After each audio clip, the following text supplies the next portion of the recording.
Morning class. आज बेटा हम फिर से डिस्कस कर रहे हैं वही हमारे इम्पोर्टेंट सेल्फ इंडक्शन और म्यूचुअल इंडक्शन या सेल्फ इंडक्टेंस और म्यूचुअल इंडक्टेंस के कुछ इंपॉर्टेंट न्यूमेरिकल। और इसी में हमारे पास ये कुछ एनसीईआरटी और कुछ बोर्ड्स रिलेटेड क्वेश्चन हैं जिनको आज हम डिस्कस करने वाले हैं। तो हमारा जो पहला क्वेश्चन है, तो बेटा ये न्यूमेरिकल है जिसमें वो कह रहा है कि एक रोड है वो यूनिफॉर्म मैग्नेटिक फील्ड में यूनिफॉर्म स्पीड के साथ 0 से 2b पर जाती है और 2b से वापस 0 पर आती है। तो हमें वेरिएशन फाइंड आउट करने हैं फ्लक्स, इंड्यूस्ड ईएमएफ के और पावर के डिस्टेंस के साथ। दिया हुआ था कि एक फील्ड रीजन में हमने एक पीक्यू रोड रखी है जो x = 0 से x = 2b तक जाती है विद यूनिफॉर्म वेलोसिटी v और वापस ये 2b से 0 पर आती है। तो बताओ इसमें induced EMF, flux, power dissipation, force कितना होगा और इनका वेरिएशन डिस्टेंस के रिस्पेक्ट में क्या लिखा जाएगा। तो सबसे पहले जब ये रोड x = 0 पोजीशन पर थी तो उस समय फ्लक्स की वैल्यू बेटा 0 थी। जैसे ये रोड मैं 0 से d पर ले आया तो फ्लक्स बढ़ रहा था क्योंकि एरिया बढ़ता जा रहा था। और जैसे ये b पर आएगा x = 0 पोजीशन पर ये pq रोड पहुंचेगी तो फ्लक्स उस समय मैक्सिमम होगा। तो इसका मतलब फ्लक्स पहले 0 से मैक्सिमम, और जब ये रोड b से 2b जाएगी तो जैसे ये b से आगे बढ़ेगी तो ऑब्वियस बात है फील्ड रीजन तो यहीं तक है। तो जैसे ही आगे बढ़ेगी तो उसके बाद फ्लक्स क्या हो जाएगा, कांस्टेंट, क्योंकि फील्ड रीजन चेंज नहीं हो रहा है। आप सिर्फ इसका जो फील्ड रीजन है वो यहीं तक सीमित हो गया है। इसका मतलब इसके फ्लक्स में कोई चेंजमेंट नहीं आ रहा है, फ्लक्स है वो कांस्टेंट हो गया है क्योंकि फील्ड एक जगह कांस्टेंट हो गई है। अब मैं 0 से जब इसको b से इसको 2b ले आया तो फ्लक्स इसके इस दौरान चेंज नहीं हुआ। अब मैं 2b से इसको वापस b पर ले आऊँगा तब भी चेंज नहीं होगा। तो इसका मतलब क्या हुआ, जो x = 0 से b पर जो इंड्यूस्ड ईएमएफ है वो दो। एक रोड को जब हम फील्ड में मूव करते हैं तो इंड्यूस्ड ईएमएफ का फॉर्मूला तो क्या होता है हमारे पास, T = -d∅dt। यही होता है इंड्यूस्ड ईएमएफ का फॉर्मूला हमारे पास। और क्योंकि ये रोड जब मूव कर रही थी तो रोड जब मूव करती है तो इसका फॉर्मूला क्या आ जाएगा, b लेंथ मान लो इस रोड की कितनी है, दी हुई है तो ठीक है, वरना हम मान लेंगे दैट इज BLV। ये इंड्यूस्ड ईएमएफ की वैल्यू हमें मिलेगी क्योंकि यहाँ से यहाँ तक के रीजन के दौरान फ्लक्स में चेंजमेंट आ रहे थे तो यहीं पर हमें एरिया में चेंजमेंट मिला। मतलब फील्ड रीजन के अंदर जो एरिया था उसमें जो चेंजमेंट आया उसके रिगार्डिंग जो फ्लक्स होता है वो हमने पहले पढ़ा है मोशनल ईएमएफ के। तो इतने रीजन में तो मोशनल ईएमएफ लग जाएगा। इससे आगे एरिया तो चेंज हो रहा है लेकिन फील्ड रीजन तो नहीं है ना आगे, इसलिए b से 2b तक फ्लक्स में कोई चेंजमेंट नहीं आएगा, फ्लक्स कांस्टेंट रहा। दैट्स व्हाई b से 2b तक हमें इंड्यूस्ड ईएमएफ नहीं मिलेगा। e की वैल्यू 0 होगी कब, जब हमारे पास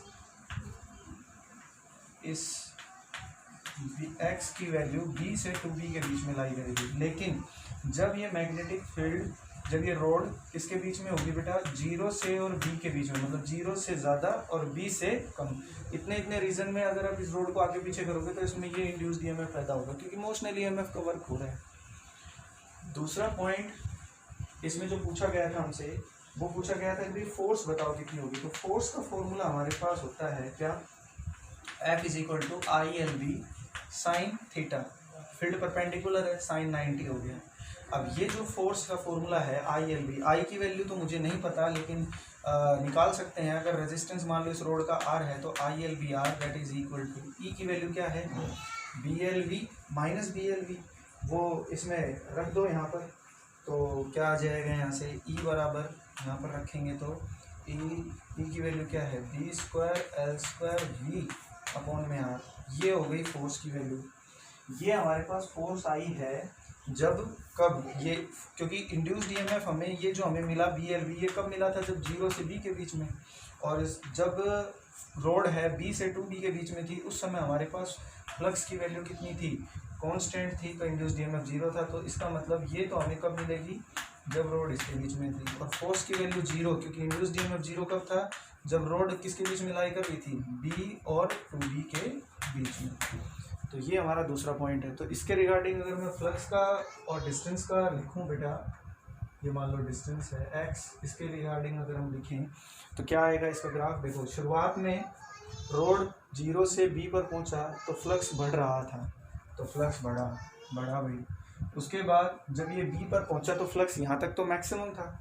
उसके बाद इसका मतलब ये हो गया फ्लक्स बढ़ा डिस्टेंस के साथ। उसके बाद जैसे जैसे हम और आगे बढ़े तो फ्लक्स कांस्टेंट रहा। इसका मतलब ये जो बढ़ा है वो तो कहाँ तक बढ़ा, b तक, फिर कांस्टेंट कहाँ हो गया, 2b तक। अब 2b से वापस जब मैं इस b पर आऊँगा तब भी कांस्टेंट था, तो इसका मतलब 2b से वापस में b पर आ गया, 2b से b पर आया, वापस कांस्टेंट हो गया, b से वापस 0 होगा तो इस बार एरिया में डिक्रीमेंट होगा, इसका मतलब फ्लक्स भी डिक्रीज करेगा और ये जो डिक्रीजमेंट आएगा वो ये आएगा। तो इस तरह से हम कह सकते हैं कि भाई x की वैल्यू जो फ्लक्स के रिगार्डिंग हम देखने को मिलेगी बेटा वो हमें कुछ इस तरह से मिलेगी कि डिस्टेंस जब 0 से b गया तो फ्लक्स बढ़ा, उसके बाद b से 2b गया तो कांस्टेंट हो गया, उसके बाद जब ये 2b से b पर पहुंचा तो फिर से भी उस टाइम भी कांस्टेंट था, फ्लक्स कांस्टेंट था क्योंकि यहाँ से यहाँ तक के रीजन में फील्ड रीजन है नहीं, एरिया चेंजमेंट होता रहो, फील्ड ही नहीं है तो फ्लक्स कहाँ से मिलेगा।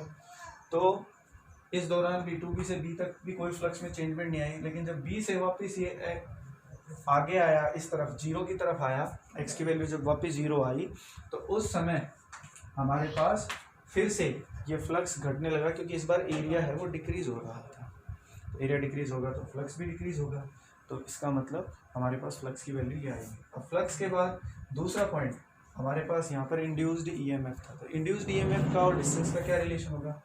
इंड्यूस्ड ईएमएफ हमेशा उसको अपोज करता है जो उसकी प्रोडक्शन के लिए रिस्पॉन्सिबल है, इसलिए ई की वैल्यू माइनस BLV, इसका मतलब फ्लक्स जहाँ बढ़ रहा था वहाँ इंड्यूस्ड ईएमएफ नेगेटिव में आएगा। किस में आएगा बेटा, नेगेटिव में। तो ये रीज़न इसको ऐसे कॉलम्स में बांट लो, तो यहाँ पर इंड्यूस्ड ईएमएफ का जो शेडेड रीजन होगा वो बेटा ये होगा, ये वैल्यू होगी माइनस ऑफ BLV, ये इंड्यूस्ड ईएमएफ आ गया। b से 2b के दौरान अगर फ्लक्स कांस्टेंट था तो इंड्यूस्ड ईएमएफ भी 0 था, तो यहाँ से यहाँ तक 0, यहाँ पे भी कांस्टेंट फ्लक्स है तो यहाँ से यहाँ तक 0। उसके बाद फ्लक्स यहाँ डिक्रीज कर रहा है, अगर d फाई यहाँ डिक्रीज होगा तो नेगेटिव नेगेटिव क्या हो जाएगा, पॉजिटिव, तो यहाँ से यहाँ तक की वैल्यू क्या आ गई बेटा, पॉजिटिव, ये यहाँ पर मिलेगा हमें पॉजिटिव BLV, ये हो गया। इसके बाद ये फोर्स का फॉर्मूला आएगा, फोर्स के फॉर्मूले में क्या होगा हमारे पास, फोर्स का देखो यहाँ मैंने फॉर्मूला लिख रखा है B²L² V/r, तो बेटा फोर्स का फॉर्मूला है। अब देखो EMF, सॉरी यहाँ नेगेटिव आएगा क्योंकि E की वैल्यू हमने यहाँ नेगेटिव रखनी थी जब X की वैल्यू 0 और B के बीच में लाई करनी थी, तो फोर्स की वैल्यू फिर से यहाँ नेगेटिव आएगी, F की वैल्यू यहाँ फिर से नेगेटिव आएगी क्योंकि E की वैल्यू मुझे क्या रखनी होती बेटा, 0 और B के बीच में माइनस BLV, और F 0 किसके बीच में था, 2B और B के बीच में, तो यहाँ फोर्स 0, यहाँ फोर्स 0 और यहाँ पर नेगेटिव नेगेटिव पॉजिटिव। तो जो फोर्स का, क्योंकि जो EMF के साथ रिलेशन है, क्योंकि फोर्स EMF के क्या है, डायरेक्टली प्रोपोर्शनल, इसलिए EMF का भी वही जो हमने रिलेशन पढ़ा था, जैसा स्केच डिस्टेंस के साथ EMF का आया है वही स्केच किसका आएगा बेटा, फोर्स का आएगा। और अब हम बात करते हैं पावर की, ठीक है, तो आई थिंक ये क्लियर हो गया होगा कि इंड्यूस्ड EMF ये सारे एक दूसरे से लिंकअप है बेटा। यहाँ से 0 से 2B तक फ्लक्स बढ़ा, B से 2B तक फ्लक्स कांस्टेंट, 2B से B फिर कांस्टेंट और B से 0 फ्लक्स घटेगा। तो फ्लक्स का फॉर्मूला और EMF का फॉर्मूला, EMF किसके बराबर होगा, d∅dt, तो नेगेटिव साइन अपोजिशन को शो करता है और रोड मूव कर रही है फील्ड में तो BLV होगा। यहाँ से यहाँ तक फ्लक्स कांस्टेंट था तो EMF 0 हो गया, तो ये हमने लिख दिया। EMF आ गया, फोर्स आ गया, तो इसका वैल्यू लिखेंगे तो फ्लक्स का फॉर्मूला यहाँ से फ्लक्स का और डिस्टेंस का रिलेशन ये आएगा, फिर EMF और डिस्टेंस का रिलेशन ये आएगा, एक माइनस BLV एक प्लस BLV, ये देखो इसके साथ में, ठीक है।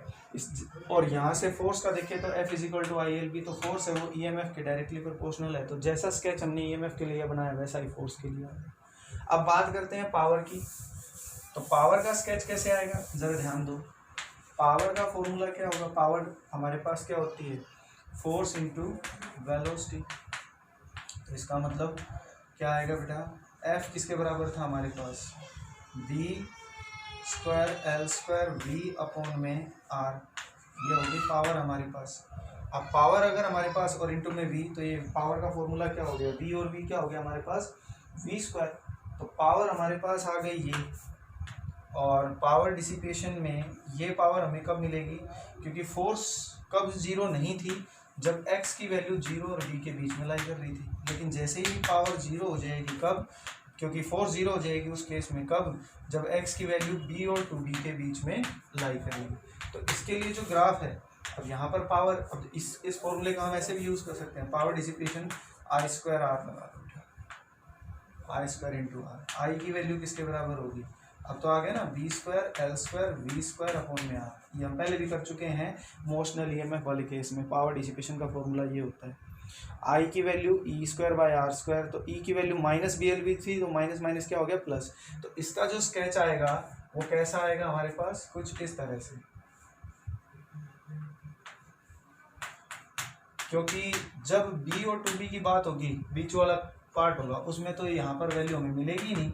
लेकिन जब मैं पहले पार्ट की बात करूँगा 0 से बी के बीच में, तो उस समय जब फ्लक्स इंक्रीज कर रहा था तो पावर भी पॉजिटिव आएगी, तो यहाँ पॉजिटिव स्केच बनाएंगे इसी के नीचे। ये चारों स्केच ऐसे ही होंगे। और ये एक क्वेश्चन है आपके एनसीईआरटी के अंदर जो काफ़ी बार बोर्ड एग्जाम्स में पूछा गया है बेटा। इसके अलावा एक दूसरा क्वेश्चन देखो, वहाँ ऊपर एक डायग्राम बना हुआ है। तो ये बेटा एक न्यूमेरिकल है जिसमें हम कह रहे हैं कि एक रोड है पी क्यू, उसको 2 रेल्स के ऊपर रखा गया है ए बी, और एक गैल्वेनोमीटर के साथ कनेक्ट किया गया है। तो की ओपन क्लोज करने पर उस पर क्या होगा, जैसे कि डायग्राम तुम देख रहे हो, इस डायग्राम में पी क्यू रोड को ए बी रेल्स पर रखा गया है, और की ओपन और क्लोज करने पर क्या फ़र्क पड़ेगा, वो ये पॉइंट्स हैं, ये हमें अभी डिस्कस करने हैं सारे।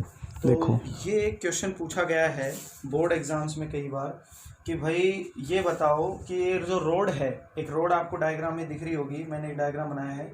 इस रोड पी क्यू को अगर मैं इन दोनों रेल्स ए बी पर अगर मूव करता हूँ ना तो क्या होगा। तो इसमें 5-6 पॉइंट पूछे गए हैं। तो पहला पॉइंट है उसमें ये पूछा गया है कि अगर मान लो ये की ओपन है, पहला पॉइंट है उसमें इसने कहा है बेटा की ओपन है, जैसा कि न्यूमेरिकल आपने देखा उसमें की ओपन की बात की इसने पहले। अगर की ओपन है और रोड को मूव कर रहे हैं किसी वेलोसिटी से 12 सेंटीमीटर पर सेकंड की स्पीड से, तो ये बताइए कि क्या इस रोड के अंदर पी क्यू के अंदर कोई पोलैरिटी चार्ज की जनरेट होगी। बिल्कुल होगी। कैसे भाई, क्योंकि जब ये रोड किसी वेलोसिटी से मूव करेगी इन दोनों रेल्स के ऊपर, and when key is the open, इसमें 5-6 पॉइंट है जो एग्जाम्स में पूछे जाते हैं, एनसीईआरटी का क्वेश्चन है। तो जब ये रेल मूव करेगी इसमें, तो मैग्नेटिक फील्ड क्या है बेटा इसमें, परपेंडिकुलर। अब मैग्नेटिक फील्ड इसके ऊपर परपेंडिकुलर है, तो मैं फ्लेमिंग लेफ्ट हैंड रूल का यूज़ करूँगा, फोर्स, फील्ड और करंट। तो भाई फोर्स हमारी ये हो गई, फोर्स इस तरफ हो गई, फील्ड नीचे की तरफ हो गई, लाइक दिस, इस तरह से हम बात कर सकते हैं।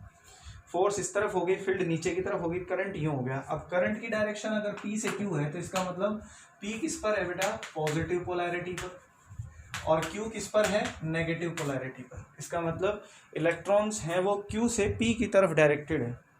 इलेक्ट्रॉन है वो कहाँ से कहाँ डायरेक्टेड है, क्यू से पी की तरफ। इसके पहले पॉइंट का आंसर ये है।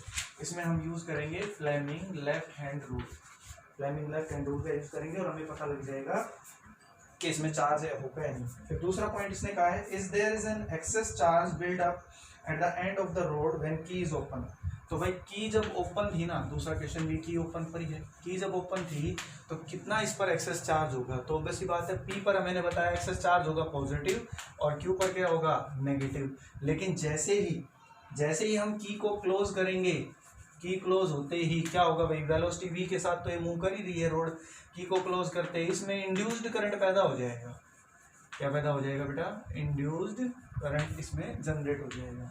तीसरा क्वेश्चन जो इसका पूछा है वो इसने पूछा है कि अगर हम की को ओपन कर दें and the road is moving uniformly, ये की ओपन है, रोड मूव कर रही है यूनिफॉर्मली, तो इस पर जो नेट फोर्स है ना वो 0 है, लेकिन ये मैग्नेटिक फोर्स भी एक्सपीरियंस कर रही है रोड। तो ये चीज़ एक्सप्लेन करो कि इस पर कोई भी नेट फोर्स काम क्यों नहीं कर रही है। क्योंकि बेटा जब की ओपन है तो रोड पर तो हमने बता दिया कि पी पॉइंट पर पॉजिटिव चार्ज है और क्यू पॉइंट पर कैसा चार्ज है, नेगेटिव। तो इसका मतलब पी और क्यू के बीच में तो इलेक्ट्रिक फील्ड जनरेट हो रही है, इलेक्ट्रिक फील्ड जनरेट हो रही है। और पी और क्यू पॉइंट के बीच में अगर इलेक्ट्रिक फील्ड जनरेट हो रही है तो उस इलेक्ट्रिक फील्ड को इसकी मोशन की वजह से जो मैग्नेटिक फोर्स यहाँ जनरेट हुई है that is equal to electric field, तो किससे लिखेंगे, ई बराबर एफ अपॉन वी क्यू। और जो फोर्स मैग्नेटिक फोर्स जनरेट हुई है वो किसके बराबर होगी, क्यू बराबर इलेक्ट्रिक फोर्स, निकाल लो force, electric force excess charge जो पी और क्यू पर हुआ है, F is equal to Q E. और मैग्नेटिक फोर्स हुई है QVB साइन थीटा, थीटा की वैल्यू 90, तो फोर्स क्या आ गई हमारे पास QVB। तो ये जो मैग्नेटिक फोर्स है वो इस इलेक्ट्रिक फोर्स को मेंटेन कर रही है, लोरेंज मैग्नेटिक फोर्स इस इलेक्ट्रिक फोर्स को मेंटेन कर रही है, जिससे नेट फोर्स कितनी आ गई बेटा हमारे पास 0। इसका चौथा पॉइंट जो हमने पूछा है उसी क्वेश्चन के अंदर वो ये है कि भाई अगर मैं इस पर जो रिटार्डिंग फोर्स की वैल्यू होगी ना वो कितनी होगी, तो भाई फोर्स का फॉर्मूला ये कि अपने पास F = ILB। फोर्स का फॉर्मूला क्या है हमारे पास ILB, और I का फॉर्मूला यहाँ से क्या आ जाएगा हमारे पास, I का फॉर्मूला आएगा हमारे पास बेटा E/R। ये चौथे पॉइंट में पूछ रहा है what is the retarding force on the road when key is close. Obvious सी बात है, जब की को क्लोज कर दोगे तो इसमें इंड्यूस करंट पैदा हो जाएगा, और इंड्यूस करंट का फॉर्मूला एक ही हमारे पास E/R। तो E की वैल्यू भी इसने दे रखी है, इंड्यूस्ड ईएमएफ जो पैदा होगा 10⁻³ या इसको हम शुरुआत में भी निकाल सकते थे E = BLV का यूज करके, BLV/R। तो ये BLV मैग्नेटिक फील्ड न्यूमेरिकल में दे रखी है, लेंथ हमें दे रखी है, वेलोसिटी हमें दे रखी है, रेजिस्टेंस हमें दे रखा है। तो BLV का यूज करके अगर मैं इसमें मैग्नेटिक फील्ड इंड्यूस्ड ईएमएफ निकालूँ तो वो तो आएगा बेटा 9 × 10⁻³ और रेजिस्टेंस की वैल्यू अगर हम निकालें तो वो आएगा 9 × 10⁻³ ये भी दे रखा है हमें 9 मिली ओम। काटेंगे तो आंसर कितना आ गया 1 एम्पियर। तो जो हमारे पास इंड्यूस्ड करंट है वो ये आ गया, इंड्यूस्ड करंट की वैल्यू ये आ गई। तो फोर्स का फॉर्मूला क्या आएगा, एक लेंथ कितनी दे रखी है हमें भाई इसमें न्यूमेरिकल में, मैग्नेटिक फील्ड 0.5 है, करंट 1 एम्पियर, लेंथ है हमारे पास 15 सेंटीमीटर, तो मीटर में बदल लो 0.15, और मैग्नेटिक फील्ड 0.5 टेस्ला। तो फोर्स का फॉर्मूला आंसर क्या आ जाएगा बेटा यहाँ से, इसको आप कैलकुलेट कर लेंगे, ठीक है। 15 × 5 = 75, तो ये 100 लिख देते हैं इसको, 75 × 10⁻³ और न्यूटन, ये इसका आंसर होगा। तो 4 पॉइंट तो इसके ही हो गए, फोर्स आ गई मेरे पास, और भाई इंड्यूस्ड ईएमएफ भी हमने निकाल लिया, इंड्यूस्ड करंट भी हमने निकाल लिया, फोर्स निकाल ली। अब 5वां पॉइंट जो इसमें पूछा है वो पूछा है भाई पावर डिसिपेशन का। तो पावर डिसिपेशन का एक ही फॉर्मूला है I² × R। आई की वैल्यू तुमने निकाली है कितनी 1 एम्पियर, और रेजिस्टेंस कितना दे रखा है भाई 9 × 10⁻³ 9 मिली ओम दे रखा है भाई। तो पावर डिसिपेशन यहाँ से निकाल लोगे। छठा पॉइंट इसने ये कहा है कि अगर ये जो मैग्नेटिक फील्ड है वो इस रेल के पैरेलल हो जाए तो इंड्यूस्ड ईएमएफ कितना होगा भाई, पैरेलल होगी तो इसके बाद फ्लक्स में कोई चेंजमेंट नहीं मिलेगा, तो इंड्यूस्ड ईएमएफ की वैल्यू कितनी होगी बेटा 0। ये हमारे पास 2 क्वेश्चन थे जो हमने आज बात की है।